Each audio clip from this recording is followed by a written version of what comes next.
Welcome to This Explainer. I'm your tutor, and I am super excited to help you totally crush the grade 12 Life Sciences Reproduction section. You know, if you've been glancing at the 2026 annual teaching plan and feeling, well, a little overwhelmed by all the crazy biological terminology, just take a deep breath.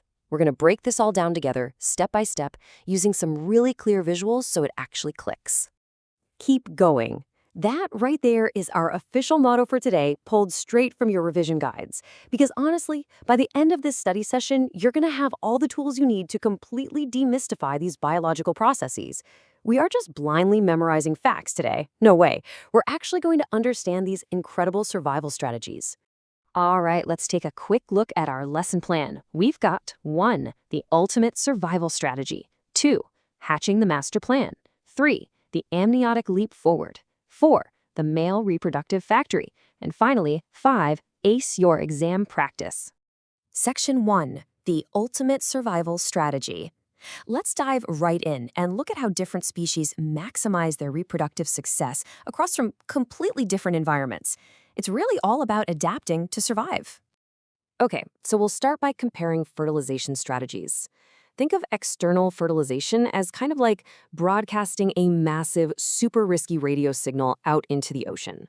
Animals release literally thousands of gametes into the water, just hoping a few connect. It absolutely requires water, right? Because the sperm needs to swim and the eggs can't dry out. On the flip side, internal fertilization is more like a highly secure, direct data transfer. It happens inside the female's body, which is perfectly suited for dry terrestrial environments. And, as you'd guess, it offers a much higher certainty that the egg will actually get fertilized. Now, this brilliantly illustrates the reality of external fertilization in amphibians. Notice how these frogs are relying entirely on their aquatic environment to facilitate the fusion of the gametes. The male releases sperm directly over the eggs, exactly as the female lays them in the water. Without that pond, well, this entire reproductive strategy would fail completely.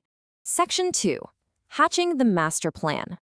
So, the crucial question now is, what happens after that successful fertilization? Let's take a look at how the embryo actually develops and gets its nutrients.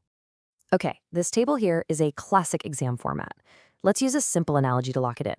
Think of ovivipary as sending an embryo out into the world with a packed lunchbox. That lunchbox is the yolk inside an egg that's laid outside the mother. Then you have ovovivipary.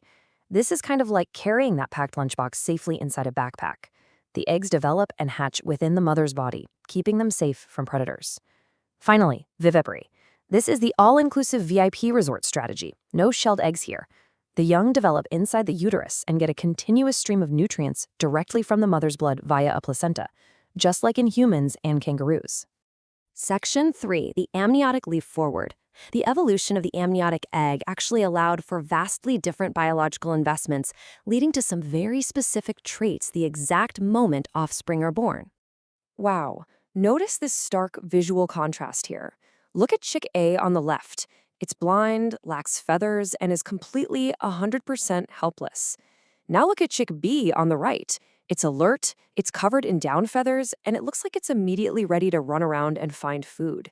These two chicks represent vastly different biological investments by their parents. You absolutely must know these terms for your Paper 1 exam, for sure. Chick A represents altricial development. Because they're born so small and helpless, they demand intense parental care and tons of energy post-birth just to survive. Chick B, on the other hand, represents precocial development.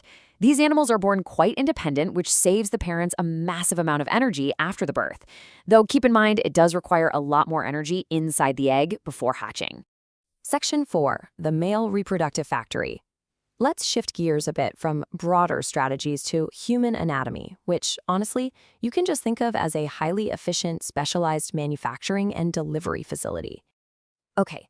This diagram is an absolute staple in your life sciences exams. You are going to be asked to identify parts and state their functions. So let's map out the factory floor together to make it intuitive rather than just a boring list of confusing words you have to memorize. Follow the production line with me here. Step 1 is the testes. This is the main manufacturing floor producing the actual sperm cells and the hormone testosterone. Once manufactured, the product moves to step 2, the epididymis. Think of this as the maturation warehouse, where the sperm is stored until it's fully developed. Then, when it's time for delivery, step 3 is the vas deferens, which acts as the primary shipping highway, transporting the sperm upwards. And finally, step 4 is the urethra. That's the shared exit door for both urine and semen to leave the body. If you just remember that factory analogy, labeling this diagram becomes incredibly easy. Section 5. Ace your exam practice. All right, we've covered the core structures and strategies. Now I'm going to throw some definitions at you. Let's test your active recall before I show you the answer. Okay, here's your first flashcard, pulled straight from past examination papers. Think back to the very beginning of our session. What do we call the fusion of the sperm and egg outside the body? That's right, it's external fertilization. Remember those frogs? It's that high-volume strategy that is just deeply reliant on aquatic environments to succeed. Let's move to the next question and speed it up a bit. Think of the packed lunchbox safely inside the backpack. What is the specific biological term for complete embryo development inside an egg that stays within the female body? Boom! That is ovoviviparity. I know, it's a bit of a tongue twister, right? But it's a fantastic term to have locked into your memory for the exam so you can easily distinguish it from standard egg laying. Third question, keep that energy up. Think of chickpea from our diagrams. What term describes birds that hatch with their eyes open and down feathers completely ready to go? You absolutely got it. That is precocial development. It means they are quite independent right from the start, requiring far less intense parental care than their helpless counterparts. Okay, final question for our power-up today. This one is totally crucial for understanding internal development. What is the specific biological term for the inner lining of the uterus, where an embryo actually implants? That's the endometrium. It's the absolutely vital location where the placenta forms during viviparous reproduction, allowing all that VIP resort nutrient exchange to happen between mother and baby. So, how did you do? How many of those flashcards did you get right? If you nailed them, fantastic job. If not, honestly, don't worry about it. Just review this explainer again.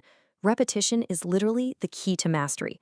Now that you understand the strategies in the anatomy, will you take the next crucial step to review the complex inner membranes of the amniotic egg before test day? Keep pushing, keep practicing, and I promise you will see the results on your exam. Keep going.